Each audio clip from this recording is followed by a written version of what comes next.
ఈరోజు వీడియోలో పాలకూర పప్పును ఎప్పుడూ చేసుకునే విధంగా అస్సలు కాకుండా ఇలా కొత్తగా ఒకసారి అయితే ట్రై చేయండి. తప్పకుండా మీ అందరికీ నచ్చుతుంది.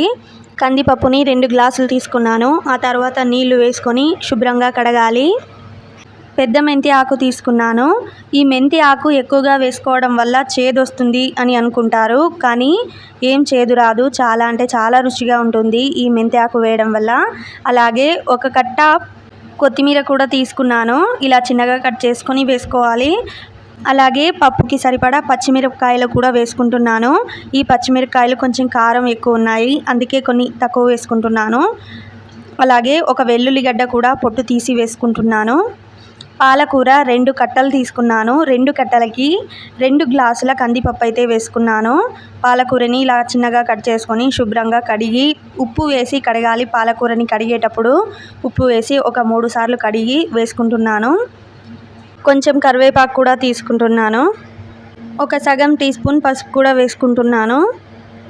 పప్పుకి సరిపడా నీళ్లు వేసుకొని ఒక 4 విజిల్స్ వచ్చేంత వరకు ఉడికించుకోవాలి. మెత్తగా ఉడికించుకోవాలి. మరి వీడియోని పూర్తిగా చూసే ముందు వీడియోకి ఒక చిన్న లైక్ అయితే ఇవ్వండి. పప్పు ఉడికింది. ఇప్పుడు మెత్తగా రాముకున్నాను. చూడండి, ఇలా మెత్తగా రాముకోవాలి. పప్పును తాలింపు పెట్టడానికి ముందుగా గ్యాస్పై కడాయి పెట్టుకోవాలి. కడాయి పెట్టుకొని కొంచెం ఆయిల్ వేసుకోవాలి. ఆయిల్ వేడయ్యాక ఆవాలు జీలకర్ర కూడా వేసుకోవాలి. ఆవాలు జీలకర్ర చిట్పట్మన్న వెంటనే వెల్లుల్లి వేసుకోవాలి. వెల్లుల్లి పొట్టు తీయకుండా ఇలా మెత్తగా దంచుకొని వేసుకుంటున్నాను. ఉల్లిగడ్డలు కూడా వేసుకుంటున్నాను. ఉల్లిగడ్డలు మీడియం సైజువి 2 తీసుకున్నాను. మరి చిన్నగా కాకుండా ఇలా కొంచెం పెద్దదిగానే కట్ చేసుకుని వేసుకున్నాను. ఇప్పుడు అంతా ఒకసారి కలుపుకోవాలి. మరీ ఉల్లిగడ్డలు ఎర్రబడని అవసరం లేదు. వెంటనే ఆ తర్వాత కొంచెం పసుపు వేసుకోవాలి. పప్పుకి సరిపడా ఉప్పు కూడా ఇప్పుడే వేసేసుకుంటున్నాను. మళ్ళీ అంతా ఒకసారి కలుపుకొని ఒక 2 నిమిషాల తర్వాత టమోటోలు కూడా వేసుకుంటున్నాను. నేను పప్పు ఉడికించేటప్పుడు టమోటోలు వేసుకోలేదు. 4 టమోటోలు మీడియం సైజువి 4 టమోటోలు తీసుకొని ఇలా కొంచెం పెద్దవిగానే కట్ చేసుకొని వేసుకుంటున్నాను.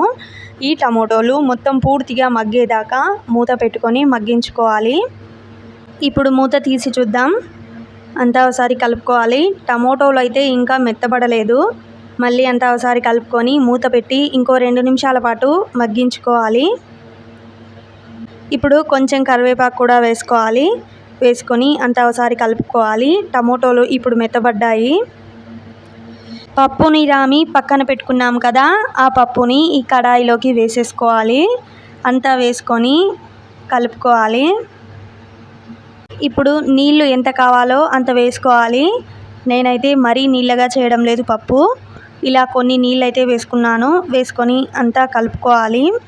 మంట చిన్నదిగా పెట్టుకొని కలపాలి, లేకపోతే పప్పు వెంటనే మాడిపోతుంది.